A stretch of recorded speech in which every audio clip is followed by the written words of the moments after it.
तो जी हाँ दोस्तों, आप लोग देख रहे हैं बीडी भोजपुरी और आप सभी को बता दूं कि खेसारी लाल यादव जी का बहुत ही शानदार अभी कई सारे गाने ट्रेंड कर रहे हैं। उनसे एक दो डायलॉग भी ऐसे हैं जो कि इंस्टाग्राम रील पर ट्रेंड कर रहे हैं। जी हाँ दोस्तों, अभी गाने तो आ नहीं रहे हैं लेकिन पुराने गाने ट्रेंड कर रहे हैं और फिल्म से डायलॉग भी ट्रेंड कर रहे हैं। जी हाँ दोस्तों, एक साजिश जाल मूवी का डायलॉग है जो कि ट्रेंड कर रहा है इंस्टाग्राम पर और उस पर काफ़ी ज़्यादा रील भी बन रहे हैं। जी हाँ दोस्तों, सैड रील है।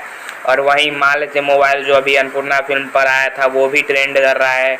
वहीं नागदेव फिल्म का एक गाना है सनम एक दूजे के बिना, उसका छोटा सा भी क्लिप किसी फैन पेज ने डाला है, खेसारी लाल से फैन पेज ने चार्ट करके वो गाना डाला है और वो भी इंस्टाग्राम पर ट्रेंड कर रहा है। जी हाँ दोस्तों, और भी एक गाना है डबल खिड़की जो कि VR म्यूजिक से आया था वो भी ट्रेंड कर रहा है। यानी नहीं भी गाने आ रहे हैं तब भी खेसारी लाल इंस्टाग्राम पर छाए हुए हैं।